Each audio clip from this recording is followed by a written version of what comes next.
आज आम गहन अंचल जड़े सफल चाषी अच्छा जहाँ आंब पल्लीठू सहर पर्यंत व्यापी आपण परिचय टी देवे। मो ना कमल कुमार जेना ग्राम सठिलो मु 2007 मसीह ये बगीचाटा जगह किणी गछ लगेवा आरंभ कली।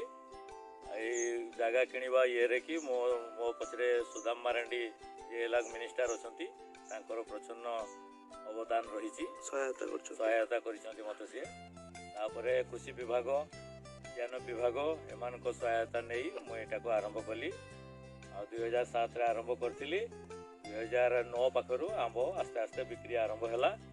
एलाग मो पूर्ण मात्रा भरपूर आंब बगीचारू आंब बिकुची वर्ष प्राय 4-5 लाख टंकार आंब होउची। को प्रजातिर आंब आपण करंती? एटी आमे 5-6 प्रकार अछि। सिंदूरी अछि, हैमिल्टन गार्डन लो सिंदूरी, दसारी अछि, आम्रपली अछि, अल्फांसो अछि, नीलम अछि, तोतापली अछि। ए सब भेराइटी आंब अछि। सब आंब प्रथम हैमिल्टन गार्डन लो सिंदूरी एप्रिल मासरे बाहरी जाए, तापरे आम्रपली बाहरे, तापरे दसरी, तापरे आपनकर गोपाल भोग भी अछि। एटर गोपाल भोग बाहरे, लास्ट रे तोतापली आपनकर ये बाहरे अल्फांसो बाहरे।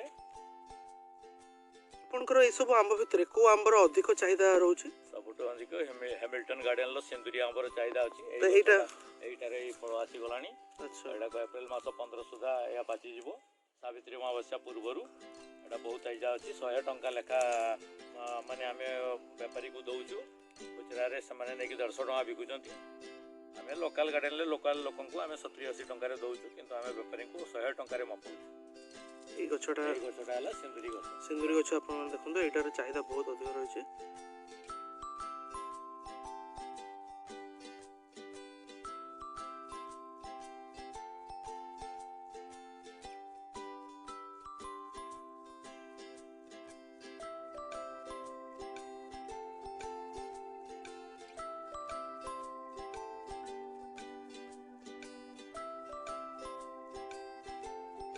आंबटा कहूँ आम्रपली ये बहुत लास्टिंग।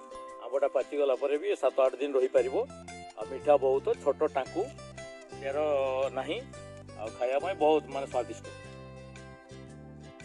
आम्रपली आंब 2007 रे गछ लगेलु, किंतु 2009 रो लास्ट 10 बेलू को आरंभ हो गलानी आंब आमे कमर्शियल बिकिवा पई आरंभ कर देलुनी।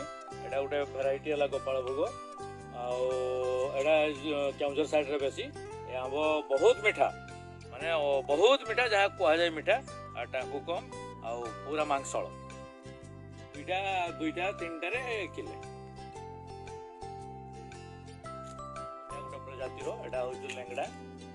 ये आंबटा को सावित्री अमावस्या बेलू निश्चय पाचे। एटा को साधारणतः आमर मारवाड़ी लोक मैंने एटा को नियंती माने एटा को माने ता जूस काढ़ी के खाती बहुत धरे। तो जो माने जूस रो माने जो मन को जूस भलो लागे से मान को पई आंबटा तो हमर मारवाड़ी संप्रदाय रो लोक माने एटा को आंबटा को बेसी नियंती। नाटा कोन कहितले? एटा होचे लेंगड़ा लेंगड़ा लेंगड़ा। ठीक अछि, बहुत वैरायटी बोलो। गोटे गोटे गछरो निहाती आपण 2-3 क्विंटल पाइबे। आमे ए जगहटा को 3 एकर रुपए करिजु। अब चाष जमी रे जति प्रॉफिट धान फान चाष कले जति न मिलिबो ताटू एटा बहुत अधिका मिलुची। वर्षरे थरे ही पारे फसलटा, किंतु हमको 4-5 लाख टंका आमे वर्षरे पाउछु। निश्चय विशेषकर ओडिसा रे धान चाषर जो माने चाषी मुख्यतः धान चाष ऊपर निर्भर करते अभावी बिक्री होउची ताणु करी आमे आंबर किछ अभाव बिक्री नै। तो एटा तांको पई गोटे बड़ अल्टरनेटिव हे परियो। आंबटा पिलाठू बुढ़ा सबु वर्गर लोक मन को पसंद करते, किंतु जते बेले देखा जाए से माने बहुत मनरे तांका धारणा आसे जे एटा किछि सार मिसछि कि ऑर्गेनिक। तो आपनकर आंबर किछि बाहर सार मिसछि कि? ना ना ना आमे ऑर्गेनिक दउछु। आपनकर गोबर खत दउछु, पिडिया दउछु, आमे निजे निजे तैयारी करूछु। माने निमो हेका देकी निमो तेल देकी स्प्रे करूछु। आमे केमिकल किछि यूज करू ना। तो जोटा कि गछटा होउची आम्रपली देखो सब आसी गलानी। आम्रपली सबुठू मीठा, तार भीतर चेर न थाए आ लास्टिंग भी बहुत। एटा गोटे पैक हाउस उद्यान विभाग सहायता रे एटा हेची। ଆଜି ଆମେ ଆମ୍ବ ତୋଳି ଏଠି ସଫା କରୁ, ସଫା କରିକି ଆମେ ପ୍ୟାକ୍ କରିକି ବାହାରକୁ ପଠାଉ।